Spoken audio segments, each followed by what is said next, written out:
Voilà, bande nyonso balandi ya Jumanya Télévision na maman Grace Tumba une fois de plus. Maman Grace Tumba aina banda kuna bino na numéro na biso ya sika ya masolo ya banamboka bipa maman Grace azoka vraiment opportunité azoka privilège ya kokota penza na banda kuna biso pour to meka kosola nini yango ezali kolekana awa na ville province ya Kinshasa, pourquoi pas na République démocratique du Congo mikolo leki mwa mingi mikolo leki vraiment mingi oyo ngana bino penza to kutani te to monani ba miso na miso te to zali ki vraiment elongo ko fonctionner elongo na le réalisateur LD Shaliba muto atika retard na défaut muto ratissé biso tournage à mokolo molelo est-ce que vous allez y a travaillé on était vraiment obligé de venir faire quelque chose là pour vous informer à temps réel. Maman Grace Tumba aye lelo na nini toye na makambo ebele parce que na République démocratique du Congo chaque jour on dort, on se réveille, il y a de nouveaux dossiers, il y a de nouvelles, de nouveaux, beaucoup de blocs où il y a makambo ya sika sika oyo e ya kana République démocratique du Congo bandeko à la une depuis gouverneur ya Kinshasa à Koma gouverneur toyebite qu'est-ce qu'il attend pour abanda kosala mosala nini oyo gouverneur azali kozela pour akokana kosala mosala na ye malamu pamba te la ville province de Kinshasa du jour au jour ezokena kokufa ezokena kobeba ezokena kokoma na ba état oyo ezali kokomela tozomituna nini yango ezosala ete tata mokambi ya province ya Kinshasa akokana kozwa penza mikano to kokana kozwa makambo nyonso na maboko te koka jambe ezali kowutela wapi tant pamba te tomonaki ye bandeli na ye tomonaki mama Martha validaki tomonaki Augustin Kabuya validaki pamba te soki bato wana mibale bavalide te ya malungu ekozala te na règne na yo soki bato mibale wana batie yo poate ya malonga ekozala te na règne na yo mais tomonaki bato wana mibale bazalaki wana pembeni na ye mpona kokoka na kovalide mais qu'est-ce qui ne va pas bipai yo wapi nini azali komona ki kakatano ezali kokomela ye to place nini azali komona ki akoka kotravailler te nini yango penza ezali kokangama na ye penza po akoka na kotravailler te. La ville elle est très sale. La ville n'a pas de route. Ben de quand on est langa, mais so tamboli avenue Kabambar. Banda Mouchi ti Wilere, l'avenue elle n'est plus fréquentable. Pourquoi? Maille sel donc elo ko bandela ki donc ba tuyo ya régie des zones nous. Pe na bato o bazaka pembeni ya ba avenue oyo bakanaliza mapango na bango bien te mapango na bango ezala bakaniveau te ezala ba terrasse te pardon donc bazwaka bamai ya sale te mpona koya kobwaka na balabala bambula banyonso mais neti oloba bambula eza te mais okoleka te na veni wana quand je dis que okoleka te mituka eleka lisusu wana te bamoto elekaka lisusu wana te donc mpona koleka il faut kocontourne okoti avenue mosusu po permettre okokona okoma wana tozali wapi tozali na capitale toke koto na 24 neti oke prison centrale ya Makala bipe yo ba prisonnier bazana batalo lenge na lenge bipe yo ba autorité elle sorte bazali koleka na wana bande konzela wana ezali lisusu fréquentable te polungwa awa na bandal mola awa okokana okoma ta na po biso bato bandal moi wenze moi mingi ebongaka okene moi selembao poza moi eloko na moins cher po tokokana kolia bala mpa te soki na wenze gambela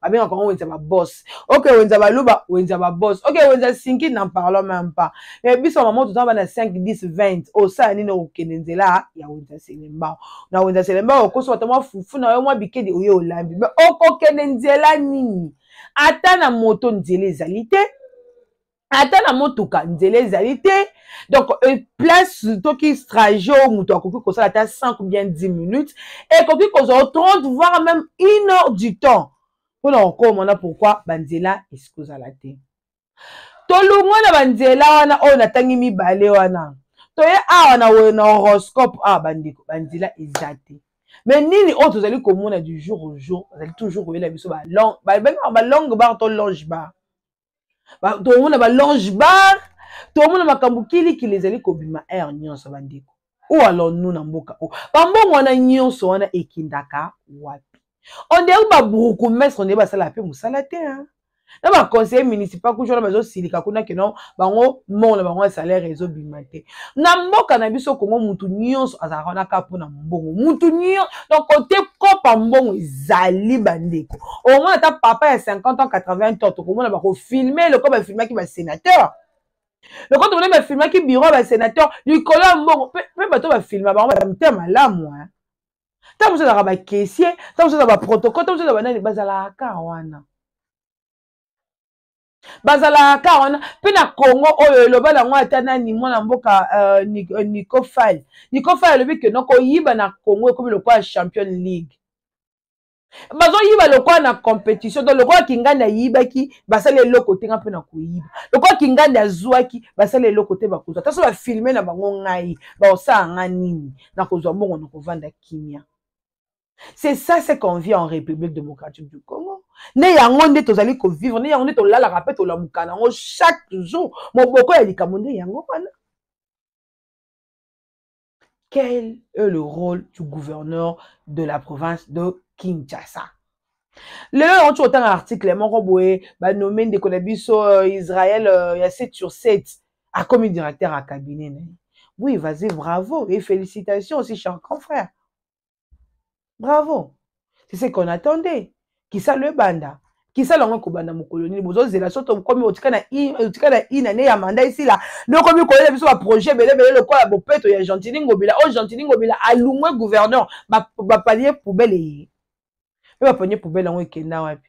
Je koko ela ebiso abongi sur rond-point Willery, abongi sur rond-point Gambela Badeko pour votre information, ma force du progrès. Ma comme comme la diamba na kati, on a surtout ya rond-point Gambela. Matinée politique, ba bien on est parlement debout et comme na kati wana. Ba oteka lotoko, ba oteka diamba car la force du progrès va avoir un avantage wana ya côté ka diamba en public, côté ka lotoko en public sans que ba ya okanga ba. On okuta na nganda wana, okuta pe police azomela, okuta pe FRDC azomela diamba. Oh mbokani ba surprise désagréable air nyonso mboka za soko lelo la muki okuti mutu pa donc soko lingola na makambo Congo ko o craquer so lingola na makambo Congo o bela mutu ebelo beto pim pim pim pim pim pim ti okoke pete maman pe okati na pe moto Congo etikali na salle d'urgence ka le koza na salle d'urgence depuis côté salle d'urgence et bimaraté. Revenons à nos moutons. Eloba na mboka Mathieu Mouz alobi alingi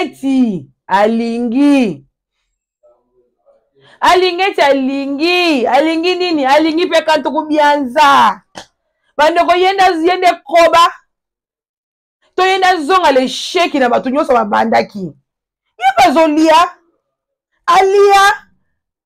ye bazolia sikoyo loko zo make kaka bango na bango ne balabala chulu banyama oyo aliaka lideso za kala kati ya lideso mwana bute tata malamu papa social mutu il de pèse bolingo ko matisa bato donc il de pèse a capable ko former mutu moko boye ba eda mutu lesko ba qualité ba kopesa mutu wana e ko troubler bino. La qualité, on a besoin qu'on trouble. Donc, il y a la qualité, on a et puis on a une vertige. Ce que on a moutou. La qualité est si maté. Et le moment où CG de vous, ça lobby, mon frère Augustin Kabouya, c'est comme si quand tu manges le côte du porc à Faden House, moutou est là qui a nos larmes. Mais depuis on tire qu'on lève la côte à Faden House, on dit moutou est moi déséquilibre. Moi les alliés CG, les alliés ngaïté, les alliés dévots qui toko muto loba qui makambo wana. Bande kona UDPS bango na bango bazali ko tuta na mitu. UDPS oyo sala 37 ans ya lutte. UDPS oyo ezu pouvoir 2 mandats donc UDPS a sala 10 ans na pouvoir. Na 10 ans ya pouvoir ya UDPS. Bazali toujours kolela ka likambu moko. C'est ma toute première fois qu'on a parti au pouvoir. Bango moko bazana pouvoir, bango moko bazana opposition. Bana somo ya opposante. Ba pena tina ya po bango moko bazana incarner nyonso wana. Bango moko na bana pouvoir, bango moko na bana opposition, bango moko ba jouer sous médiation. Bango moko ba luka lisusu kimia. Donc bango baza partout. Donc bango bazana OK koto kuti on zone koto kuti on OK koto kuti on zone koto kuti bango. Augustin Kabouya aujourd'hui rejeté, humilié par sa propre base.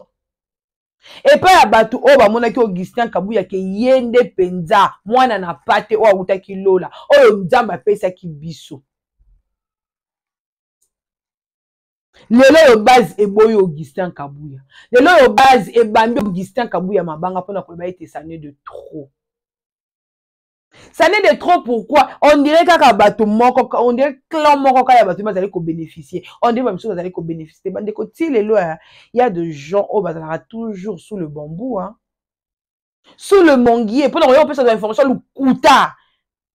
N'importe chose d'information bande ko yide pesa n'importe chose d'information wapi. Bazalu kuta.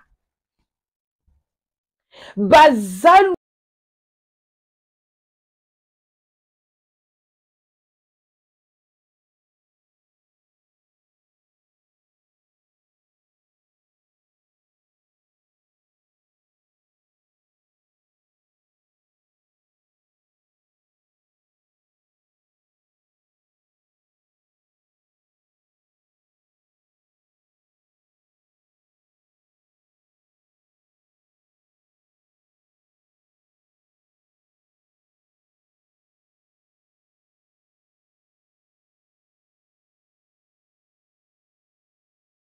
pona kopesa elengi pena lesoni ba congolais balobaka. Bandeko na biso ya 10e rue bayebi eloko wana. Bandeko na biso ya 10e rue bayebi kopesa elengi. Bayebi kopesa elengi. Pomona ke elengi pezi ezopesama. Augustin Kabouya déclina nanu. Poste na ye oyo epesamelaka ye. Il y a 2e vice-président de l'Assemblée nationale. Aboya place wana place oyo penza esaka jamaka bundu penza mapekaka obeboyo ti lelo obi politique akouès est compliqué donc abundu balongola de wana de ndako de prison moi ça abundu ameki pe pe na lolendo lokwa moi si opposante lokwa yepe de prison. Heureusement que moi si abima ke na kuvanda kota ne bana mais quand même amona 4 murs. Augustin Kabouya le stratège. Les loyaux. Eteni Longondo. Basangani na Jekobeya. Mandoki Kabouya pa Kabouya. Mandoki Kabouya pa Kabouya. Kabouya peut jamais biloko Kabouya ezoye. Kabouya peut lelo azo sangisa ba jeune. Mais non, qu'est-ce qu'on fait avec ce pays? Ça, c'est quel genre de pays? Ça, c'est quel genre de dirigeants? Dans les minutes où on a République démocratique du Congo, tout quelqu'un a parti moko. Oh, ils allaient qu'on peut ça l'ouyenge. Et le même on va l'ouyenge. Ils allaient qu'à UDPS. Bah, on connaît boué, koto. Qu'on appelle président Martin Fayulu. Silence radio. Tu peux s'attendre à temps.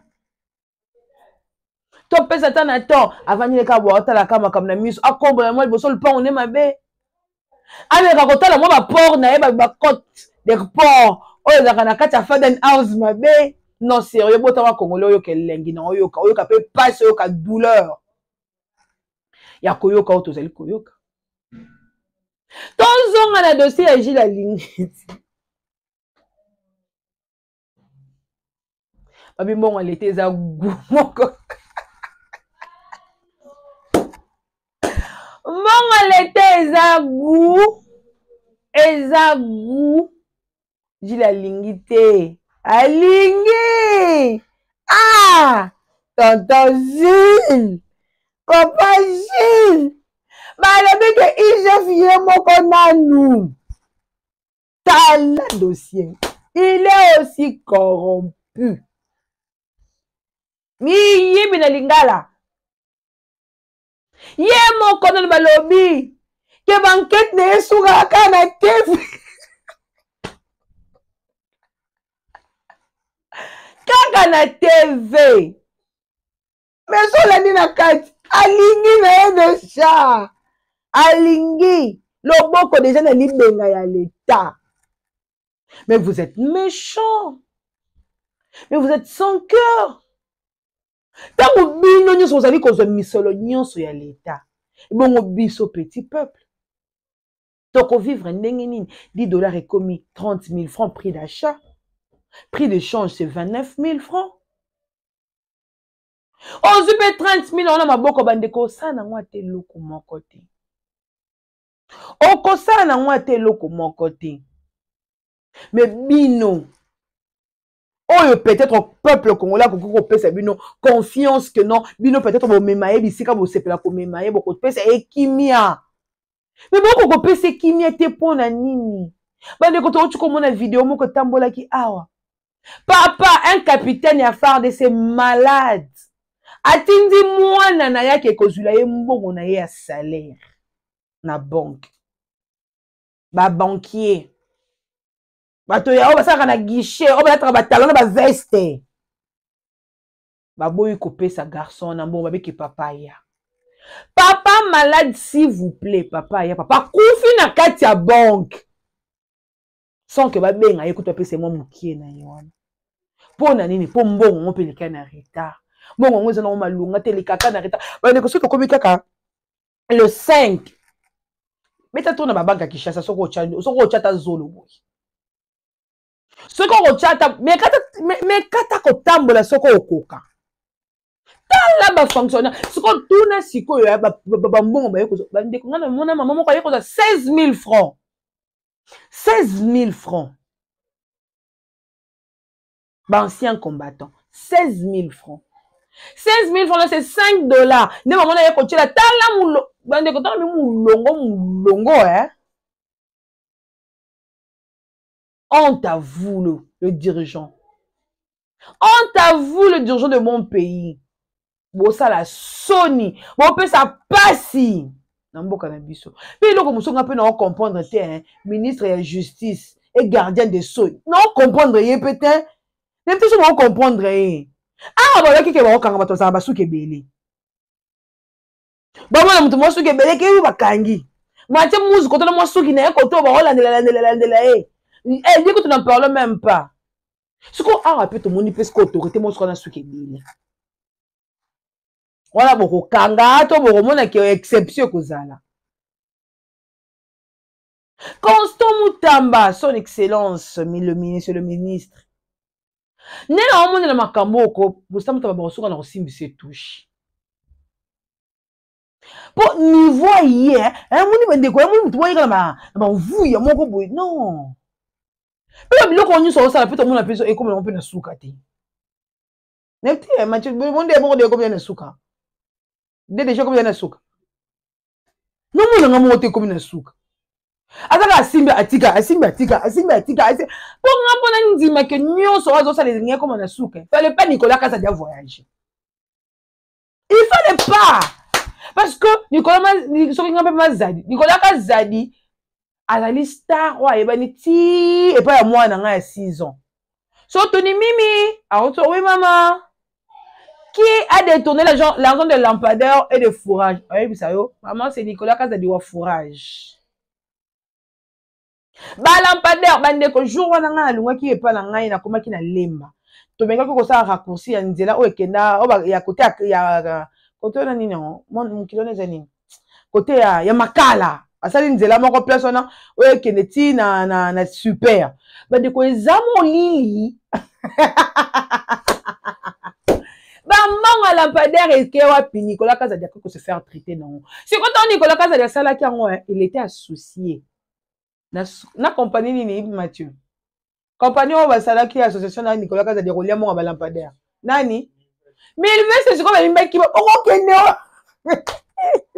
OK, on est encore là avec vous. On est encore là avec vous. Bravo à Mike Mukebai. Bravo à Jean-Marc Abound. Oyo bango depuis ba kota prison tilelo ba belate. Ils sont toujours en santé de fer. Pour santé au mec Mukebai zeno bandiko so mec Mukebai talo beaucoup. Tala boy. Donc à travailler penza corps. Et bon on sera moni Jean-Marc Abound na teinture. Bien ventré, bien litama. Non, vous êtes vraiment des hommes. Coup de chapeau à vous. Nicolas Kazadi asali mandat na union sur 5 ans tikala kobela ta mokolo moko te. Lelo yo Nicolas Kazadi to chemisu to zela mbongo na biso. Lelo Nicolas Kazadi ozoyebisa biso que non vous êtes malade, il faut que vous avez soin. Pe accueilli. Non, Constant Mutamba, ministre de justice si kabiso to vendre kimia. Si kabiso to vendre kimia quand tu vas distraire biso. Tika kopesa biso pasi. Tika kopesa biso pasi papa. Tant que tozali komona eloko moko te ya malonga na justice na biso, on va croire en rien. Tokondima te.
Qu'on se qualifié tel que les alliés mondiales, soi-disant mes alliés occidentales, bah pesa bango moi ba quota moi équipe banini pour drapeau na bango pe et circuler et bima mondial bon ba congolais bazo ya mais bazana suka na problème ya entraînement tandis que ba séculaire bazo yi ba bambongo mais ba congolais ba koya awa na ba condition ce qui continue quand ndengo na suka au moins na pas athlète mosusu afanda que pas grand frère et pas ya cousin et pas ya moi na quartier le temps que ba libérer village olympique na île Saint-Denis, na Saint-Ouen, na Saint-Denis, va libérer village olympique, aye pendant na poto awa, ala la rapenda chez ba cousin, parce que makambu ya Congo, mbilinga trop. Bon, l'équipe d'Allemagne est éliminée, c'est triste, et je pense à tous nos amis de l'Allemagne.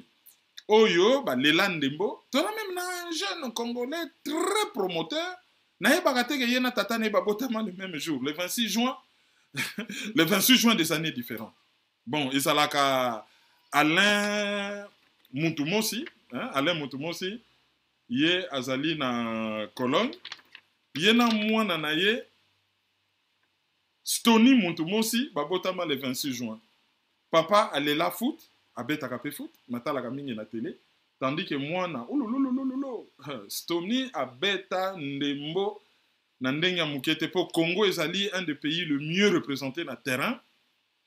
Na côté de l'équipe de football et la relève est assurée. Allez, tata na moi na babotama le même jour. Et il faut tout na Alain secret ya programmation a fait un anniversaire le même jour na moi. Nani sera djembela un anniversaire à moninga.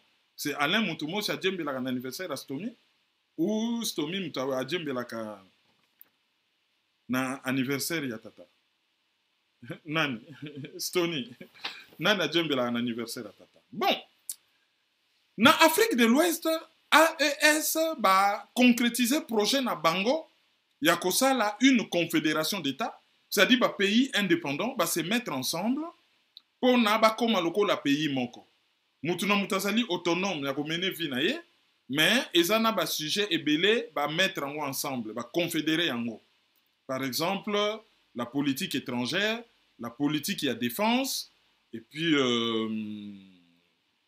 généralement la monnaie, souvent la justice, et ba coordonnaka babilo ko belé ba grands travaux, ba nini, ba sali confédération, o ezali véritable pied de nez, ba sali na CEDEAO, o ezali organisation sous-régionale, il y a Union africaine mais corrompue. Ba pays occidentaux ba salaki ko utiliser yango pona ko mener politique na bango. CEDEAO a commis ko luka 5000 militaires pour lutter contre le terrorisme. Tandis que l'herbe Niger, Mali, Nani, Bazalaki, victime du terrorisme, non.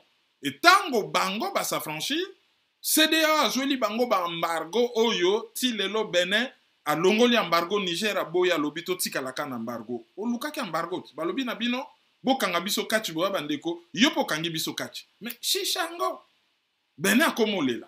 Ote embargo ane fesi la, biso ba commerçant bazo kemba. Niger lobita, biso to sala ima beta. To changer régime, yo le ba lobby embargo, yo to si CEDEAO, yo poche biso embargo. Bon, bako mekangote contre Nigeria, le Nigeria est trop puissant. Mais côté Niger, c'est un pays francophone, bazo banga France nase et yinde libango. Et ta la réunion na bango à CEDEAO. Les trois présidents très proches de la France, Alassane Ouattara, Fabrice Talon, Patrice Talon, na Fort et Adema, bah yété. Bah c'est fait représenter. Mais avant sommet on est salam.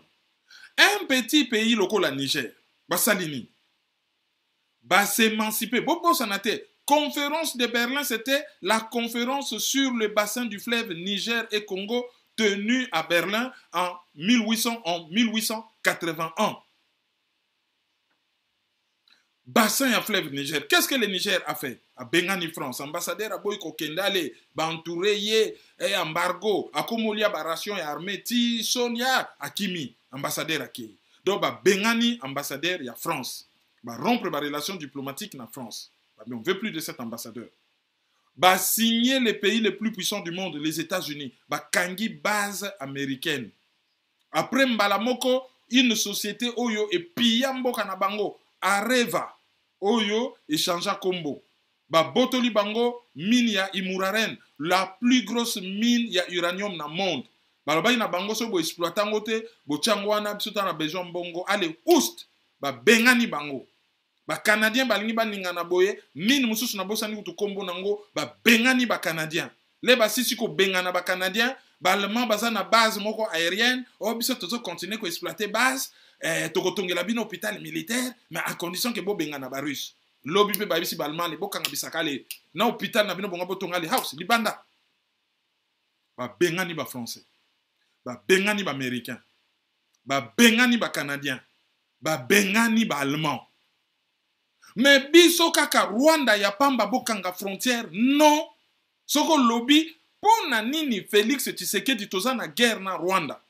Alingi ko rompre ba relation diplomatique na Rwanda te. Alingi ko kanga frontière na Rwanda te ba lobby ozali tribaliste yo olingaka baluba te. Hein? Soko meki ko tuna likamba ko kanga frontière. Ezali xénophobie, ce sont nos frères. Ti Félix akenda kokosa ke embargo wana yeso kangi frontière, c'est le peuple rwandais qui va souffrir pour biso to un problème na bangote. Mais quand Kagame bombarde à travers les M23, bato bazo telingana na Zamba c'est le peuple congolais, bato bazo kufa c'est le peuple congolais, bato yo mbongo na biso ya ba hôpitaux, ya banzela, une partie zo kende na armée pour la guerre wana, c'est le peuple congolais et lui, il est censé être le président du Congo. Ce qui peuple rwandais subir des dégâts, leur président, qui est le président du peuple rwandais, n'avait qu'à pas chercher la guerre avec le Congo pour préserver quiétude économique de la population. Mais Félix Tshisekedi, soi-disant président du Congo, mais azo yokela peuple rwandais mawa. Bon, et puis que embargo est efficace. Pourquoi embargo est efficace? Nalanda qui lobby na RFI. Nalanda en Afrique midi, nalanda en Afrique matin, nalanda en Afrique midi et nalanda en Apoko. Bazo sala toute une série de reportages sur l'élection en Rwanda. Balobi, État, il y a société rwandaise, ezali nini lelo. Chaque jour, tina élection présidentielle en Rwanda, bazo développer thème moko. Thème ba développer qui lobby, c'est-à-dire le 6 juillet. Le l'autre ezali le 7-7. Lobby ezali qui le 6-7. Le 6 juillet. Ezali qui ni.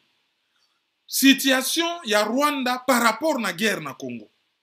Et Lucie Mouyo a sali reportage na Giseni alias Rubavu. Rubavu ex Giseni. Kuna ba commerçant ba lobby ke banda guerre ya na Congo. Lokola ba koma ko kanga frontière avant. Ba fongolaka je crois de 8h à 18h. Mais banda guerre ya ba koma ko kanga frontière na 15h. Bokene na www.rfi.fr boluka reportage bobeta kaka Lucie Mouyo boko trouva. Ou bien bobeta élection Rwanda. Bo trouva. Balobini. Économie ya Rubavu et Kweya. Commerçant lobby, balabalo yo rui commerçant nde tozalaka awa. Babiloko basako teka, je crois, so imasangu soki nini ngwana, abi tozali koteka au moins 1 tonne par jour. Mais lelo oyo biso nyonso ba commerçant, so itobi to sangisa quantité biloko tozo teka, tozo komisa même pas 100 kilos. Économie et Kweyi, nzale koti na mboka, et la plupart ya ba parents na biso basalaka na Congo lokola kuna musale bebi po mboka na biso so bunisa mboka na bango toza susu à l'aise kuna te parents moko alobi moyen même nafutela bana minerval te musale bebi biso kuna na Congo tosalaka kuna moyen même nafutela bana minerval te côté kawa na zando ekwei économie ekwei il faut guerre wana sila kimia ezonga frontière fongoma toute la journée bake même kosolola na mutu moko oyo asalaka ba démarche soki okangami kuna après 15 heures ye asalaka ba démarche pona azongisa yo na Rwanda après 15 heures pour frontière comment okangama avant bon leçon à tirer de tout cela c'est quoi frontière ezokangama na 15 heures économie ya province mobimba Rwanda ekwei eboso bakangi yango kaka ba hermétique beko frontière okangami nzala tina Kigali mais ça Félix Tshisekedi ne peut pas le faire parce qu'il est complice. Il est complice de cette affaire et il est complice de cette histoire. Félix Tshisekedi. Et c'est vraiment pitoyable. C'est vraiment pitoyable. La solution, elle est là. Comment on peut être en bonne relation avec un pays qui vous agresse? Oyoba espère aux Nations Unies, lobby, il y a 4000 militaires rwandais basali ko soutenir M23. Comment on peut être en paix avec un pays où l'économie na bango ezali basée sur pillage en matière première na bino? Comment on peut être en paix? Tozo zonge la bino na sujet wana pour na cesser le feu au yeuti ko salama et puis condamnation à mort. Il y a 25 militaires congolais oyo balobi yo fuite devant l'ennemi pour to redévelopper ngo lisusu makasi juste ko signaler bino que Gloria Senga abimi abelela ika tolembi pasi Félix Tshisekedi akosa bino ka okanga bakasho ane Gloria Senga a se retrouver na kasho. Est-ce que bakokanga mutu pa lobi tolembi pasi to ba mema ki na kasho pour ba ke no former ye abima victime et puis batinde la biso ye na poto ba ya ko infiltrer biso boza la pekeba po na kini wana toyebi et ça la système ba service à renseignement ba kangiyo ba formater yo na misha bato bimi victime batindiki yo libanda basi batindiki libiso bato lokwa ba Frank Diongo ba yepe libanda ba yeko koma soki ba Charles de Gaulle po tozali tolérant bindima ndima tozalaka sévérité tozalaka na bomoto te tozalaka na charisme te mwana poto akoma ko sopa boule porteur de mallette ya mutawuti kin mwana poto akoma na ye yuma ya mutawuti kin et tozon dima tout et n'importe quoi. Donc avant sikoto kota na sujet na biso liboso nangana signaler bino événement moko ekosalama na Londres ezali organisé par famille Makaba Gabins Makaba oyo famille mobimba bayemba bazana mwana na bango Giovanna Makaba ayemba gospel na ndenge ya mukete d'ailleurs tango Deborah Lukalu a pasaki kuna na Londres. En tout cas, ayembaki na mwana wana. Alors, événement ezali nini? Événement ezali journée culturelle moko ou nakotangela binongo directement. La famille Makaba organise une journée culturelle comprenant 3 activités. Un concert gospel, une pièce de théâtre pour sensibiliser les enfants contre la criminalité dans notre communauté, ou à la criminalité dans notre communauté, un concours de talents pour découvrir les aptitudes des enfants et les remettre des prix, ainsi qu'un test biblique. Et qu'on a la Clapton Girls Academy, Almac Road, I5 ORL, en français, rue Almac, E5 0 RL. Concert gospel wana famille mbabayemba.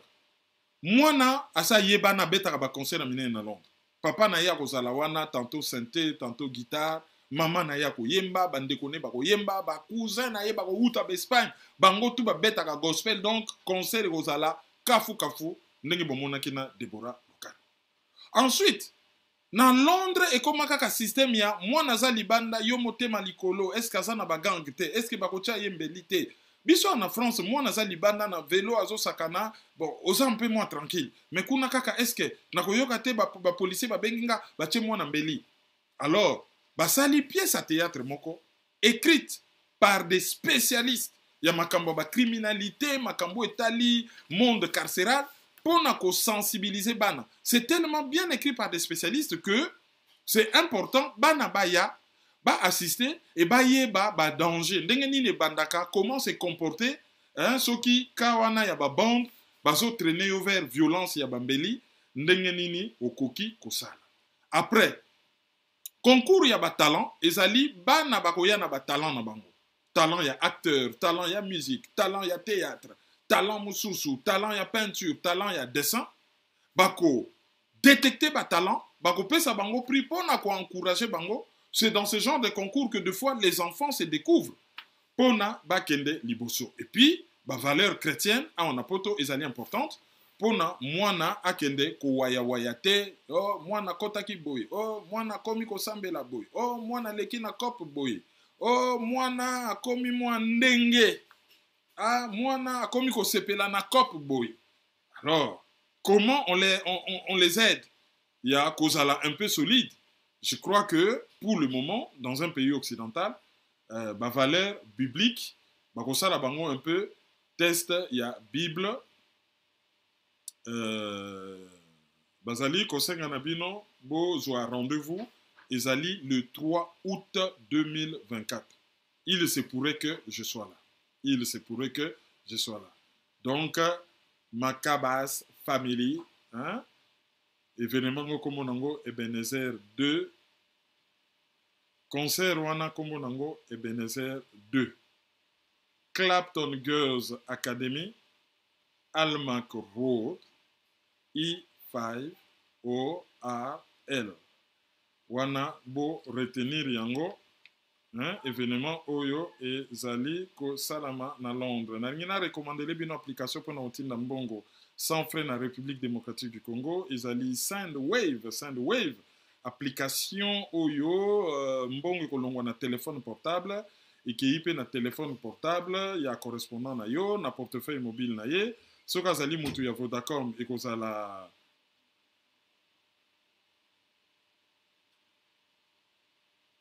ekozala Vodacom,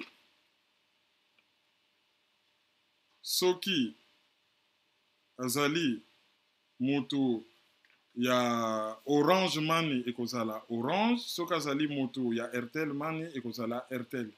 Alors, soki otindi mbongo ekokoya na portefeuille mobile, soki moto asepeli azali na ba portefeuille mobile te, en tout cas akotrouver mbongo wana na Express Union. Alors, beaucoup qui utiliser code promo Maizo, M-A-Y-I-Z-O, code promo Wanande, eko tinde la yo, eko réduire yo, eko kabela yo déjà 10 € hein, par anticipation. Eko kabela yo 10 €. Voilà. Wana ezaraki oyo na kokaki ko signaler bino toza toujours na problème ya chargeur ya Mac na lukaki vite fait chargeur à 45 watts ya Mac hein? Mac Air na trouvé té en tout cas na lukaki vite fait na ko luka bon soki katani mais wana to mekanano kokota na ba sujet na biso ya analyse to avancé et puis voilà bon.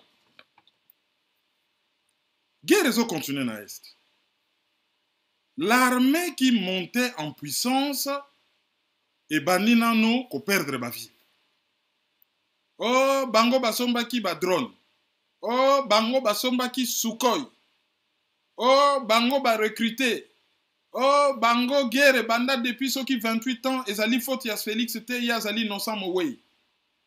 Aye na ye kotanga déclaration na le 30 juin vite fait atangi likolo le rasisi kotanga bamboka ezokwea kuna na territoire ya Lubero yakene kokata na ye ba danse. Le commandant suprême est en train de danser. Mais alingi a condamné à 25 ans à la mort 25 militaires oyo bakimaki devant l'ennemi. L'ennemi azali entraîné. L'ennemi azali équipé.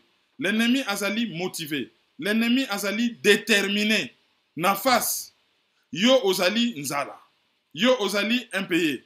Yo ozali démotivé. Commandant suprême à Bombani na Kinshasa, a sali na ye moi discours ya lokuta que cette fois-ci, j'ai donné des instructions à l'armée basilisa guerre. Donc, bandaka la pesa ka instruction te. Ayeko pesa ngo cette fois-ci. Et Batoupe va croire yé. Batoupe va croire yé. Tango batu va croire yé na buzobo ya lobby akeipe akati danse. Territoire ya Masisi dans l'escarcelle. Territoire ya Lubero dans l'escarcelle. Territoire ya Nyerangongo dans l'escarcelle. Territoire ya Rutshuru dans l'escarcelle avec des milliers et des milliers de villages dans l'escarcelle. Il y a M23, Oyo Bazaliba rwandais, soutenu par 4000 militaires rwandais et avec la complicité de l'Ouganda qui est ami avec Félix Tshisekedi. Oyo Botanga Kombo ya Uganda te. Uganda atiki M23 kota na Bunagana, bango bako récupérer Bunagana, ti lelo ba récupérer Bunagana te. Mais bino fo bon limaye po ye za faute na ye te za faute ya ba conseiller.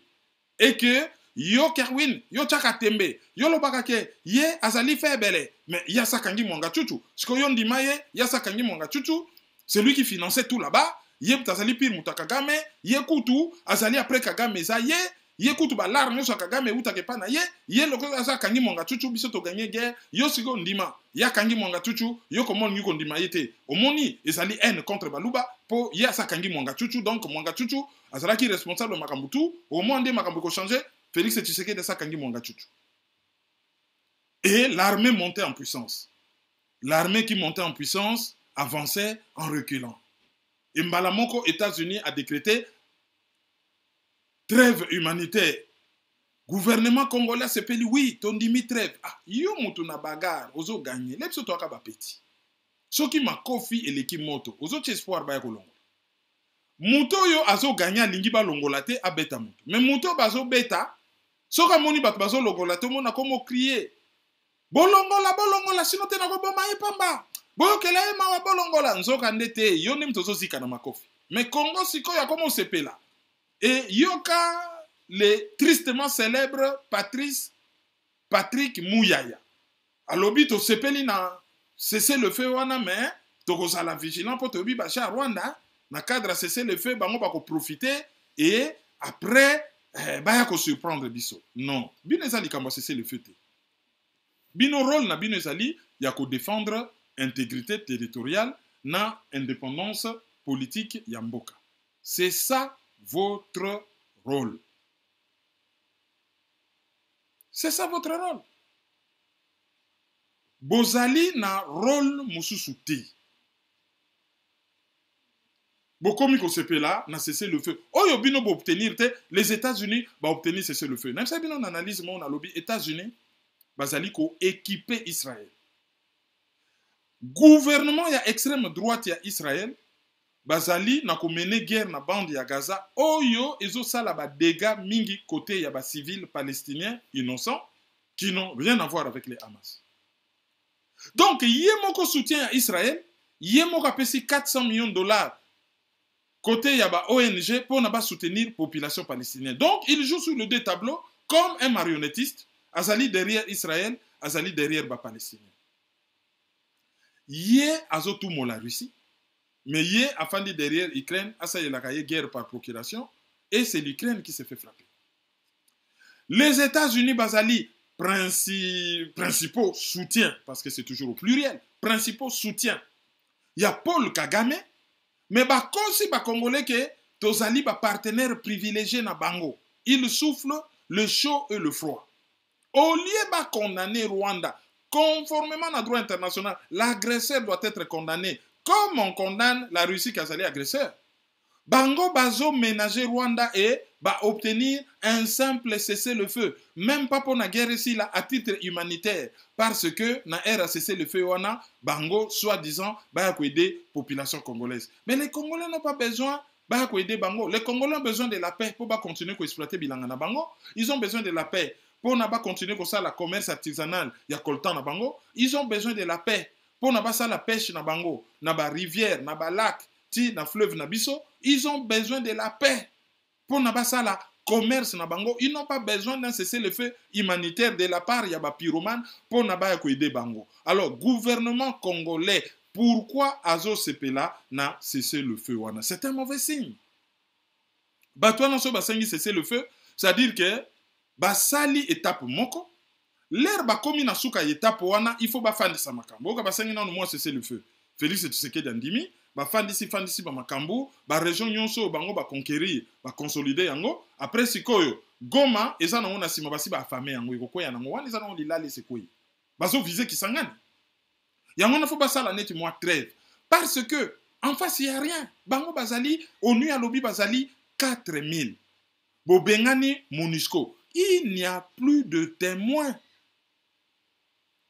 Il n'y a plus de témoins. Sikoyo vert. Toki lelo na tongo na RFI que to yaba viol et mati menandenga muketi. To yaba mariage forcé et mati nandenga muketi. Et plusieurs dizaines de milliers de personnes va se retrouver dans Zela. Qu'est-ce que Félix Tshisekedi trouve? A abandonné l'armée, Yemoko, Aza komi batela, par ba roumain, nan ba français, mais ba congolais a abandonné bino, mais yoko ki mate fo kufa. Yo fo kufa. Soki yo kimi liwa, ya abandonné yo ya zobi na malinga na Kinshasa, ba kokondane yo à mort. Pona yo, c'est la peine de mort. Pona ye, c'est le droit à la réjouissance et à la vie de réjouissance. Pona to lo bate à la vie éternelle. Et pendant moi, Nanaye Anthony, bakomo benga le prince du Congo, ako ke no fêter l'anniversaire na Dubaï, la vie est belle. Moi si na ko régner na ba sac à cher, ba montre à cher, ba ko régner na bango na Kinshasa, bino misusu, c'est la peine de mort. Pourquoi États-Unis azo condamné clairement Rwanda te, mais azo négocié na Rwanda un cessez-le-feu, tout le monde obéit. Pourquoi? Qu'est-ce que nous gagnons dans cessez-le-feu wana? Quel est notre intérêt là-dedans? Et qu'est-ce que les agresseurs perdent par rapport à ce cessez-le-feu pour bangope basepeli nango? Ce qui basepeli nango donc, c'est à leur avantage. Front ezali na Kivu te, Nord Kivu te, Sud Kivu te, Ituri te. Front eza kuna te. Front eza na Kinshasa. Tant que les Congolais ne prendront pas conscience qu'il faut chasser Tshisekedi du pouvoir à tout prix et à n'importe quel prix et très rapidement et qu'on neutralise l'opposition d'accompagnement bidon, tant qu'on ne le fera pas, on n'aura que nos yeux pour pleurer. Parce que en 5 ans, Torobengango mandat ezali quinquennat ya muyibi. Soki bosangisi bambongo nyonso bango bayibi, ça fait 3 milliards de dollars. 3 milliards. Parce que budget il y a 5 ans, chaque année, c'est presque 6 milliards de dollars. Boyibi 3 milliards. 3 milliards au etikali, yangwana et kendaki 80% na entretien, il y a train de vie de l'État. Train de vie de l'État. C'est ça, côté Mbongo et Kendaki. Train de vie de l'État. Na bureau d'âge. Batie nanu. Monsieur Kindwelo, na bureau d'âge. Bato IDPS baye bisaka biso, baye laki biso comme programme électoral de père et de mère. Tu sais pas ce que ça signifie. Baye biso ke loko moko bidon, oh de père et de mère. Bato pe bayambi ango, ah de père et de mère, de père. On ne sait pas ce que ça signifie. Et loko moko bidon.